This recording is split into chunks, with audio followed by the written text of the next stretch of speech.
chant cette année. Ce chant n'existait pas, hein. On l'a fait apparaître comme ça.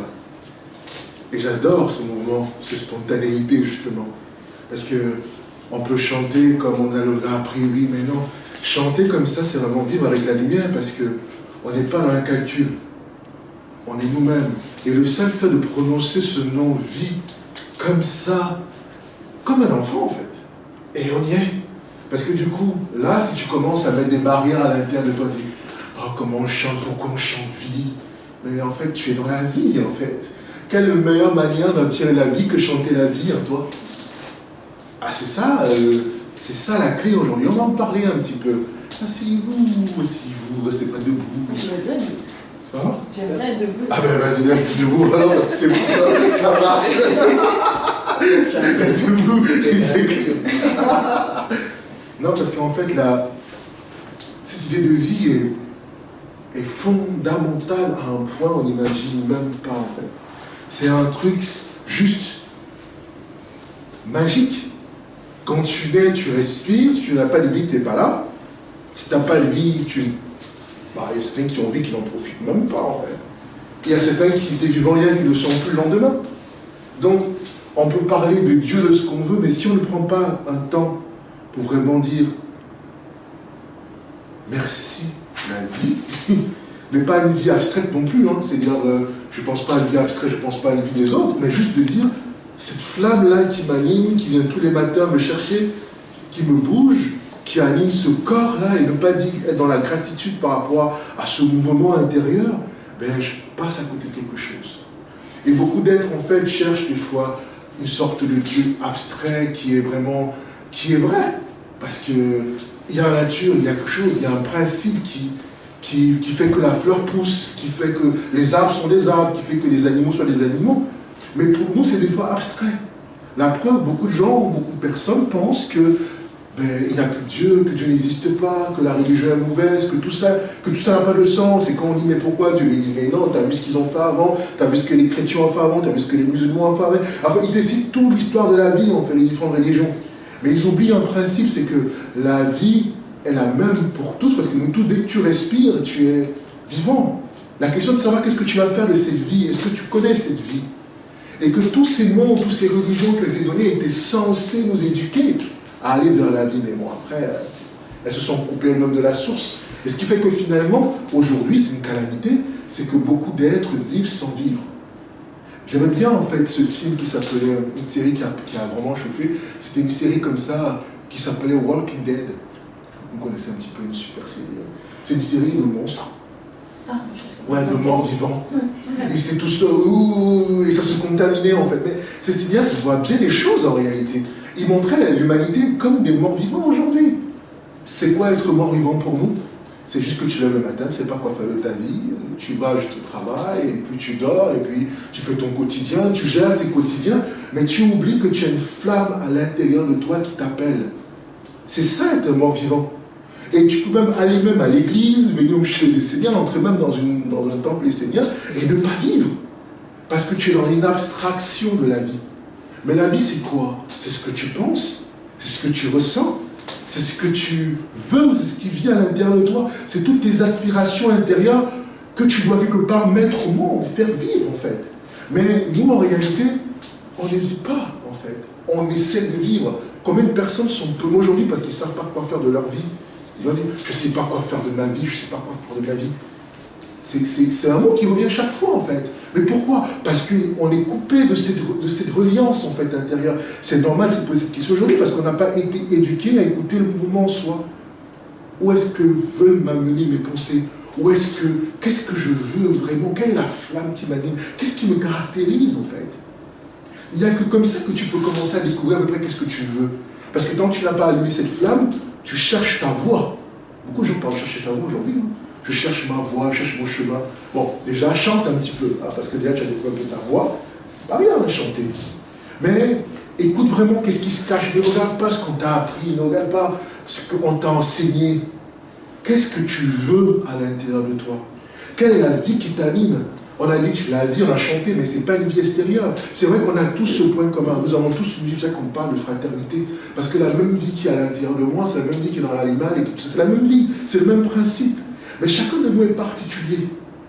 Et donc, cette vie va le manifester d'une manière particulière. Et c'est là, en fait, où intervient ta créativité, intervient les capacités qu'on t'a données, intervient ta façon d'écouter, ta façon de voir. Tout ça parle de la vie, en fait. Et donc, vraiment, j'ai une pensée pour tous ceux qui sont dans le flou total aujourd'hui. Tous ces belles âmes qui ne savent pas quoi faire de leur vie. Parce qu'ils ont l'impression que le monde va mal et qu'il n'y a plus de solution. Mais là encore, c'est une grande magie qui est faite aujourd'hui, c'est qu'on a l'impression qu'il n'y a plus de demain. Et quand on te dit que finalement que ta vie c'est lié aux conditions économiques de l'économie, on te dit attention, une crise qui arrive, prépare-toi, tu seras au chômage. Et donc, qu'est-ce qui se passe psychologiquement? Tu te vas à penser, je vais être au chômage cette année. Ou tu vas te dire, ah, je ne vais pas trouver de solution. Pourquoi? Parce que BFM TV t'a dit en fait qu'il n'y a pas de cure à le chômage. Oui, mais qu'est-ce que ta vie intérieure te dit? Ah, c'est ça en fait. Parce que si tu n'écoutes pas cet élan de ta vie intérieure, tu vas écouter l'élan extérieur. Ou en fait, des personnes qui vont te dire, pour réussir, tu devrais faire ça. Mais est-ce que toi, tu écoutais ce que tu dois faire pour réussir toi? La question de vie, en fait, dont on parle ici, c'est pas une vie des personnes qui disent, ouais, voilà, je vis, quoi. C'est-à-dire qu'on ne vit qu'une fois, on parle que du corps, en fait. On ne parle pas de ça. On parle d'une vie qui est une flamme, qui est un feu à l'intérieur de nous. Et que ce feu doit être nourri. Il doit être nourri de quoi? Et c'est là, en fait, où intervient ce fameux, la Bible essénienne, ou en tout cas l'enseignement des maîtres, des sages. Parce qu'il n'y a pas que l'enseignement des sages, c'est grand. On a eu Mani, Zoroastre, Jésus, Peter de Neuve, tous ces grands maîtres qui ont parlé des paroles. Pourquoi? Ils amenaient des paroles pour que les êtres n'oublient pas qu'ils ont une vie intérieure. Et que cette vie doit être nourrie. De même que tu manges un fruit à l'extérieur, de même que tu dois manger une nourriture pour ta vie intérieure. La question, c'est de savoir qu'est-ce que tu vas prendre comme nourriture pour ta vie intérieure. Alors, il y a plusieurs angles. Tu peux commencer, d'autres c'est la lecture, d'autres c'est les sorties, d'autres c'est la bouffe. Oui, parce que c'est ça, on a besoin de sentir vivant. Voilà. D'autres commencent à être dans les jeux extrêmes, ils veulent sentir ce frôlement de vie, ils disent ah ouais, là je vis parce que j'ai des sensations fortes. Et ça encore, c'est dérisoire. La vraie vie nous enseigne que c'est comprendre quelle est ta place. Qu'est-ce que tu dois vraiment faire de tes qualités? Parce que chacun de toi, chacun de nous ici est unique. Chacun de nous a un principe de vie qui doit faire fleurir. Et c'est ça en réalité que nous devons chanter. Alors je vais apprendre en fait, c'est ça. Une nouvelle ère en fait. C'est un chant qui parle un petit peu de ça, qui dit il y a plusieurs vies dans ta vie. Tu as une vie quand tu es arrivé, quand tu es né, on t'a accueilli dans une famille, tu as commencé à grandir, on t'a appris à marcher, à parler. C'est non, tu es dans une famille. Après, tu as commencé à grandir, tu as commencé à prendre conscience de certaines choses. Tu as commencé toi-même à vouloir construire un petit peu ta vie, parce qu'à un moment, tes parents qui t'ont accueilli ne peuvent plus rien pour toi. Parce que du coup, c'est toi qui décides, c'est toi le maître de ta vie. Et après une période justement où tu deviens autonome. Tu commences à gagner ton propre argent, tu commences à faire ton travail, un truc. Et après, il y a une vie, tu commences à être de plus en plus fatigué. Et bien après, du coup, c'est une autre vie encore. D'autres personnes viennent et te disent, ben voilà, là, vous avez besoin d'aide. Et après, tu n'as plus de vie, tout simplement. Donc, la question c'est de savoir qu'est-ce que tu fais à chaque étape. Plus tôt tu prends conscience que dans ta vie, tu dois mettre en place d'autres éléments autres que ce que tu connais de ta vie physique, matérielle, mais mieux pour toi. Ça vaut mieux pour ta santé intérieure. Le thème santé intérieure est important. Et dans une nouvelle ère, en fait, les paroles sont simples. C'est-à-dire qu'une nouvelle ère arrive sur la terre, c'est les paroles. Toi qui cherches la paix, entre dans la maison de Dieu. C'est les paroles qui disent ce chant. Alors pourquoi ça dit ça? Simplement parce qu'on considère que ton corps c'est comme tes pieds. C'est le plus bas de toi. C'est-à-dire c'est ce qui est au contact de la réalité, c'est tes pieds. Tu n'as pas de pieds, tu ne marches pas. Et c'est ça le corps. Et à l'intérieur du corps, il y a plusieurs, on va dire, mots subtils, plusieurs niveaux de vie à l'intérieur de toi. Tes émotions, tes sentiments. Mais ton corps, c'est qu'un instrument. Lui, le corps, là, des fois on dit même quand un corps il est mort, il continue à vivre. Parce que les hommes continuent à pousser. Il y a une vie qui est organique en fait. C'est-à-dire que le corps n'est qu'un instrument. Ce qui est intéressant, c'est ce qui anime l'instrument. Et dans l'animation de cet instrument, donc du coup, il faut savoir que nous souffrons de ne pas connaître, de ne pas nous connaître, nous souffrons de ne pas savoir qui nous sommes. Et c'est là en fait qu'il dit, toi qui cherches la paix, cette paix qui te dit, sois toi-même, sois en équilibre avec ton être intérieur pour pouvoir entrer dans ce chemin d'être toi-même. Et les paroles sont aussi simples que ça. Et dans la maison de Dieu, c'est ton corps. Donc tu ne peux pas faire n'importe quoi de ce corps, parce que de ce corps doit naître un autre corps qui est toi-même.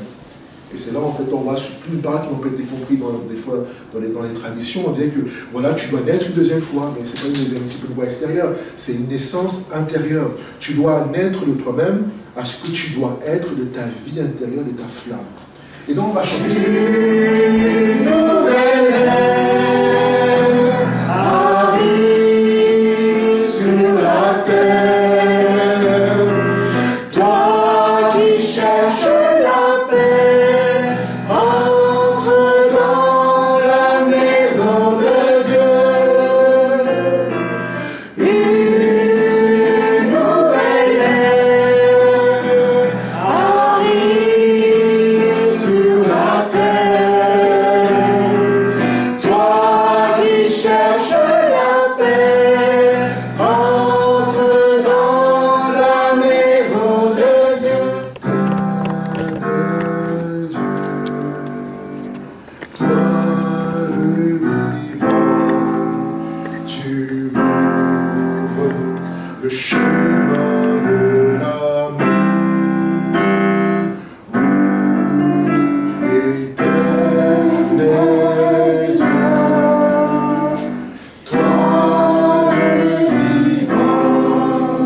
Notre père barbu, que je peux voir à la télé, dessiné en blanc, qui te dit non, ça n'a rien à voir, mais c'est un cliché, mais terrible. Il y a un principe derrière quand même. Il y a le principe du père et de la mère. Dieu, le père-mère en fait. Le père qui emplit ton ciel de cadeaux et la mère qui te permet dans la vie quotidienne de vivre. C'est les deux matérialisations, visions de notre vie. La vie est double, elle est à la fois intérieure et extérieure. C'est notre vie quotidienne, on ne peut pas s'en passer. Voilà. Et de dire simplement, dire Dieu, c'est reconnaître qu'il y a une source. C'est ça la sagesse des anciens. Ça n'avait rien à voir à dire, je ne vais pas faire dans les cages en disant Dieu, non. C'est de dire, reconnais juste qu'il y a une source de la vie qui coule en toi. Et que cette vie, c'est toi. Puisque tu as été fait à son image. C'est les chrétiens, c'est plein de trucs comme ça. Tu as été créé à l'image de la source. Et donc, toi, quand tu viens sur la terre, tu es créateur, en fait. Et donc, qui dit, éternel Dieu, toi, les vivants, tu ouvres le chemin de l'amour. L'amour, c'est le principe universel de la vie. S'il n'y a pas d'amour, il n'y a pas l'arbre qui pousse et qui donne ses fruits avec amour. On te dit, cueille, prends, tiens. Parce que nous, tu peux être un agriculteur, tu plantes. Toi, tu mets tout ton savoir, ta sagesse dans tout ce qu'on t'a appris. Mais la nature peut décider de ne pas produire. Ou toi, tu mets toute ton énergie pour réussir quelque chose, un concours, avoir une promotion. Tu fais tout ce que tu veux. Mais ça ne marche pas. C'est-à-dire que tout ne dépend pas que de toi. Qu'il y a un principe qui est plus grand que toi, qui connaît ta vie. Le problème, c'est qu'on a oublié quel est ce principe. Et que le but de la vie, en réalité, c'est de pouvoir retrouver ce principe à l'intérieur de nous. De rallumer notre flamme, qui va nous dire que là où tu es, tu n'es pas qu'un corps, en fait. Parce que nous, on vit comme une bougie sans flamme. C'est vraiment le principe de l'homme. Tu portes une bougie, la bougie, là, c'est ton corps. La flamme, c'est la vie. Tu peux très bien vivre comme une bougie, mais ne pas être allumé. Et si on t'allume, qui t'allume? Qui t'allume? Qui te bouge? Qu'est-ce qui te motive dans la vie? Ça peut ne pas être toi. Tu peux être motivé par tes peurs, par tes craintes, par ton envie de ne pas réussir. Tu peux être motivé par des choses qui n'ont rien à voir avec toi-même. Et tu fais des choses par dépit, ou par peur, ou par crainte, ou même par mensonge, parce que quelqu'un t'a dit que tu devrais faire ça. Mais tu ne vis pas ta vie. Si tu as la chance, ça peut marcher. Pas que la chose c'est catégorique, mais dans la vie, c'est pas ni blanc ni noir. Mais la loi fait en sorte que si ça ne vient pas de toi-même, si ça ne correspond pas avec ce que tu es, ça ne va pas marcher. Parce que cette vie intérieure, là, dont on parle, c'est ce que nous devons trouver. Et c'est en fait, on a une discussion en plein magasin. Et j'ai vu, en fait, qu'est-ce qui se passait. Les gens écoutaient ce qui se disait autour. Ils me disaient, mais pourquoi les gens souffrent? Mais pourquoi, si c'est que il y avait un Dieu, il n'y aurait pas de souffrance sur la terre? Mais pourquoi? Et même si supposons qu'il existe, qu'est-ce qui fait en sorte qu'il laisse les choses faire? Que les gens, moi j'aime pas ce terme, que les gens qui ont leur capacité créatrice le font au détriment des autres. Voilà, c'est ça. Engendre la souffrance. Il m'a posé tous ces genres de questions, là en plein magasin. Et moi je dis, mais comment tu prends ça en fait? Il dit, tu vois, et là j'ai compris comment ceux qui ont détruit la religion, ce sont les hommes eux-mêmes, hommes, femmes. La religion, le véritable sens de la religion, c'est de savoir qui tu es. Et de relier ce que tu ne vois pas à l'intérieur de toi avec ce que tu fais dans ta vie.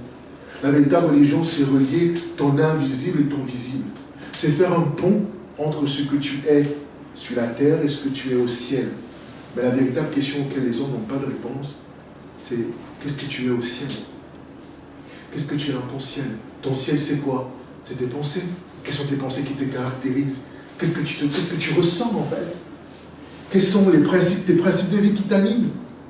Quel est le sens qui guide ton orientation de vie? Tout ça, c'est ton ciel. Et si tu n'es pas stable, ton ciel peut te pousser à gauche, à droite, tu tournes, tu fais comme ça pendant toute ta vie, et quand tu as 90 ans, tu dis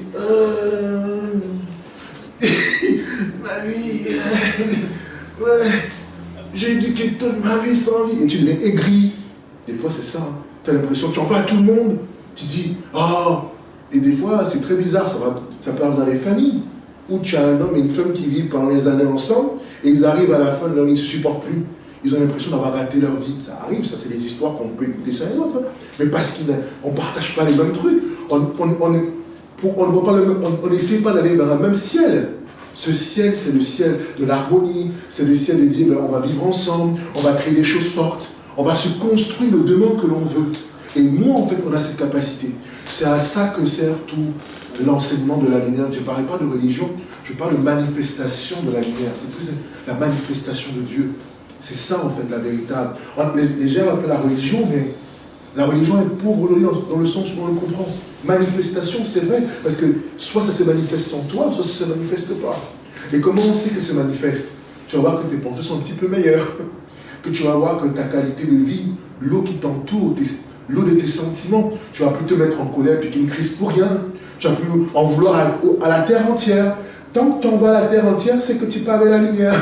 C'est que Dieu ne t'anime pas. Tu peux aller à l'église, tu peux faire 10 je vous salue Marie tous les jours, tu peux faire 10 sourates, tu fais tout ce que tu veux. Mais la vie ne t'anime pas.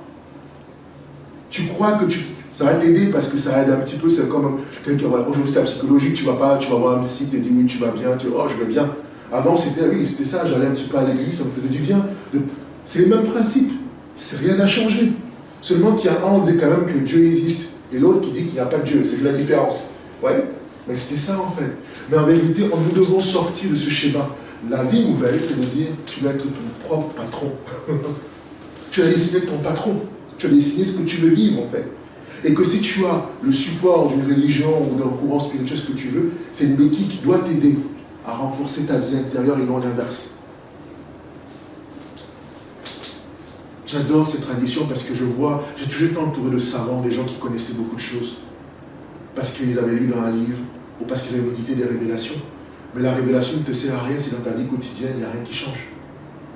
Tous les gens chez la révélation de Dieu, les gens prient. Les gens disent même qu'ils ont vu Dieu qui leur a parlé. Regardez la vie. Vous allez voir vraiment si Dieu parle.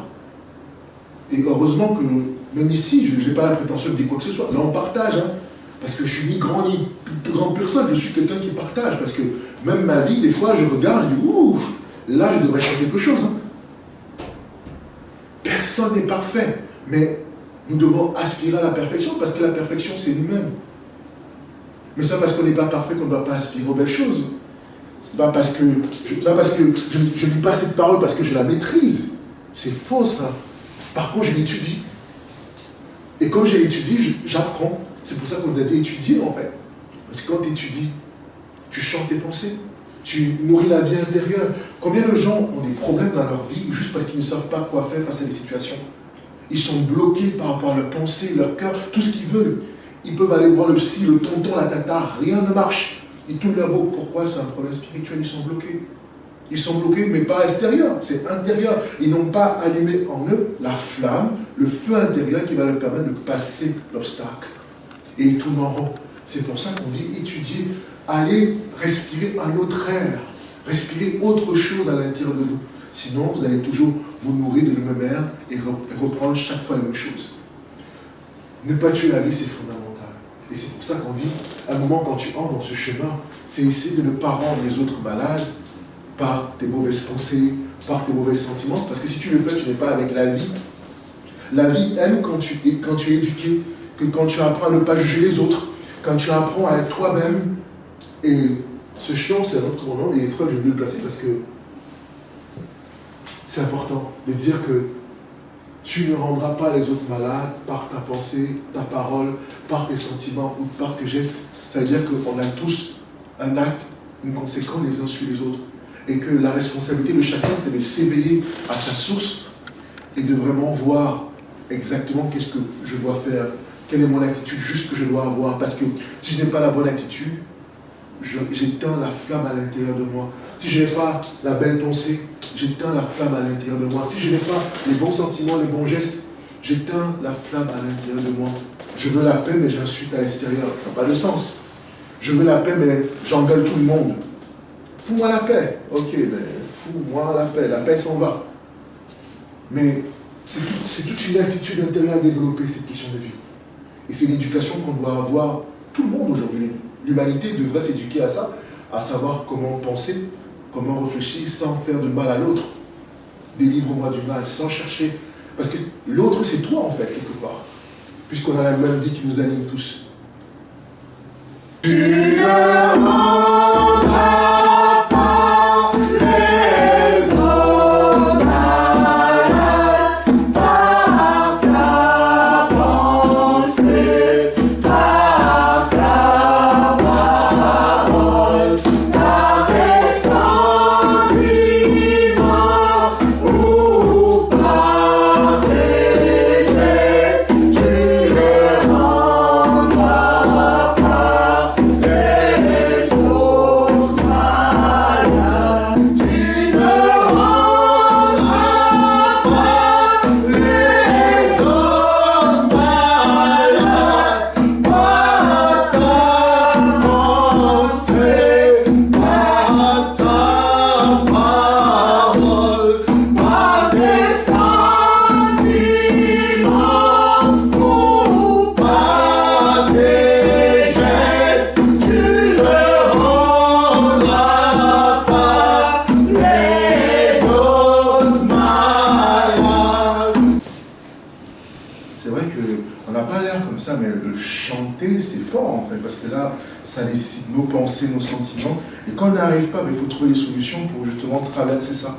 Et là, qu'on le fait, on a traversé les petites couches à l'intérieur de nous, hein, ces pensées que nous rendent malades. Oui, mais c'est déjà un début. Hein. Hein, mais c'est pour ça qu'on chante, Fatima, tous les mecs, ils font lever des couches et des couches, on le cesse. Non, parce que c'est un art, c'est un art de prendre soin. Voilà. Ne pas tuer la vie, c'est prendre soin de la vie, de ta flamme. Et de ta flamme, mais tu dois, quelque part, l'enseignement nous enseigne en tout cas, le meilleur moyen d'en prendre soin, c'est vraiment de cultiver la belle pensée. Et Cultiver la belle pensée, c'est comment? C'est pas forcément rester comme ça, c'est cultiver des pensées qui sont plus hautes que toi, qui ne parlent pas que de toi. Et c'est pour ça qu'on lit la Bible des Seigneurs par la bouche des Seigneurs. Parce qu'à travers, en lisant une parole de l'enseignement, tout de suite, on se met en résonance avec une vibration supérieure qui est la source de notre être. Cette source de la vie, justement, qui est la vie. Et donc, ces lois, en les psalmodiant, en les récitant, en les étudiant, ben, quelque part, on change notre manière de penser, on attire notre vibration à l'intérieur de nous, et donc, on nourrit le précieux à l'intérieur de nous. Et une fois que tu nourris le précieux à l'intérieur de toi, tu peux sortir, vivre dans ta vie quotidienne, mais parce que tu as préservé le précieux. Mais si tu ne préserves pas le précieux, tu n'es que dans le donner, tu ne fais que donner, donner, donner, donc à l'intérieur, tu épuises ta flamme. Mais il faut prendre soin de cette flamme, c'est une respiration. Il faut respirer dans la vie, sinon tu es enfermé.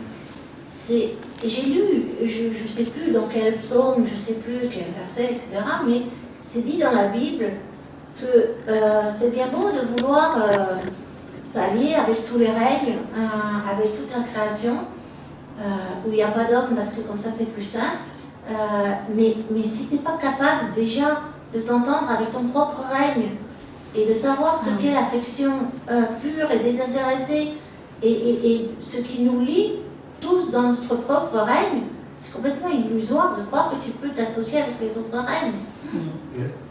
Tu as résumé. Parce qu'en fait, beaucoup de spiritualistes ou de gens qui recherchent des voies, ils se disent qu'ils croient à un monde illusoire où tout coule douce, où tout va bien, et ils fuient leur réalité, et ils vont dans cette réalité qui n'est pas une réalité en fait, qui est juste une fuite. En vérité, l'enseignement nous montre que le chemin, en vérité, c'est ici que ça se passe. C'est-à-dire, c'est ta capacité à toi à t'éveiller là, à regarder le monde et à amener la beauté qui anime ton œil. Je ne sais pas comment je suis préféré à dire ça. C'est-à-dire qu'à l'intérieur de toi, tu as quelque chose de beau qui veut vivre, qui veut apparaître. Et si on t'a amené là, c'est pour le manifester. Et donc, tu dois faire le lien avec ceux qui t'entourent pour réaliser ce que tu as à faire et non pas renoncer à ce que tu dois faire. Et si tu arrives à mener au bout ce que tu portes, et bien justement, les portes qui sont en résonance avec ce que tu fais vont s'ouvrir pour toi. Ce qui est en haut est comme ce qui est en bas. Ce n'est pas l'inverse en fait. Donc, tout dépend de ce qu'on fait dans la vie en fait. Et moi, ce que je comprends aujourd'hui, c'est ce que j'essaie de partager de plus en plus. Je dis en fait qu'on a baigné dans une illusion de la religion, une illusion de Dieu. Moi, je me vois très bien étant petit, ma mère qui me dit, voilà, crois en Dieu. C'est quoi croire en Dieu? Ça ne veut rien dire, croire en Dieu. Tu dois le vivre. Si tu crois, ben, tu vas croire, hein, parce que tu vas croire longtemps. Tu vas créer tout un système de pensée qui va te dire, c'est quoi croire en Dieu? Tu vas créer même toute ta vie, tu vas dire que je fais ça parce que je crois en Dieu. Mais Dieu n'aime pas qu'on croie en lui. Il aime qu'on le vit. C'est différent. Toi, tu crois que tu as faim, tu as faim. Tu crois que tu as soif, tu as soif. Tu y vas, tu bois. C'est pareil avec ta lumière. Et donc, nous, en fait, c'est ça. C'est-à-dire que, quand on dit, tu ne rendras pas les autres malades, c'est-à-dire que les autres, tu as l'impression qu'ils sont à l'extérieur de toi. Mais nous tous, nous vivons les uns dans les autres, en fait. Nous vivons les conséquences de la vie de certains. Un exemple tout simple, ce que le gouvernement va choisir dans ses décisions va impacter tous ceux qui vivent dans le pays. Comment ça s'est fait? C'est parce qu'on vit les uns dans les autres. Donc, quand tu vas aller, ces décisions être prises, on l'a vu, hein, quand on te dit, ben, tu n'entres pas dedans, ben, c'est même ton meilleur pote, hein, ton voisin qui était super gentil. Comme il a entendu un truc là dans les oreilles qui lui dit, ne te laisse plus rentrer, tu ne vas pas le reconnaître. Hein, parce que ce n'est pas lui. On est vécu par des influences et par des sources. Et la clé justement de l'enseignement de la lumière, c'est de s'éveiller à ça. Ne laisse pas n'importe quoi diriger tes pas. Ne laisse pas n'importe quoi diriger ta vie. Éveille-toi et toi-même vois ce que tu veux vivre toi. Mais ce que tu veux vivre toi, ancre-le quand même dans une sagesse de la vie. Pourquoi? Parce que ce n'est pas qu'il faut étudier les lois comme ça. On étudie la sagesse, pourquoi? Pour comprendre comment fonctionne la vie, la loi de la vie qui nous amène. Cette vie qui est intérieure, qui sont ses lois à elle en fait. Pas les lois du corps. Le corps, on sait qu'il a besoin d'être au chaud, bien au calme, de quoi manger, nourrir. Ça, on sait, c'est les besoins physiologiques. Mais cet être intérieur, il a ses propres lois. Et c'est ça la sagesse, c'était ça en fait. C'est pour ça qu'on a donné les textes sacrés aux hommes, c'est pour ça qu'on a donné plein de trucs pour qu'ils n'oublient pas qu'ils ont une vie intérieure et que cette vie intérieure a des lois. Mais nous, on a transformé ça en morale, on a transformé ça en discours beau, philosophique. Mais la philosophie doit être vécue. Sinon, ce n'est pas une philosophie. La philosophie signifie l'amour de la sagesse. Est-ce que tu aimes la sagesse, toi? Si tu aimes la sagesse, tu vis avec. Ce n'est pas une option. Et donc, oui, effectivement, si beaucoup de gens croient à un Dieu, aux anges, à tout ce qu'ils veulent, mais les anges veulent que toi, tu sois concret dans ta terre, que les gens puissent voir à travers toi le témoignage que la lumière est vivante. Et c'est ça l'enjeu même pour nous qui marchons sur ce chemin. On ne demande pas d'aller dire à tout le monde, tiens, tu vois, je suis la lumière. Non, on veut que tu sois la lumière tout simplement. Et que si les autres voient un petit peu un brin de lumière en toi, et bien peut-être que ça peut résister dans leur vie. Et là, tu vas tisser des communications, même pas forcément que tu veux, mais le seul fait que tu sois présent dans une pièce, dans une salle, fait en sorte que les gens ont envie d'être meilleurs, les gens ont envie d'aller dans le meilleur. Et c'est ça déjà qu'on attend, à mon avis, de nous. Tous ceux qui marchent sur la lumière, peu importe les étiquettes en fait. Hein. Il faut activer cette flamme. Et cette flamme, elle est communicable.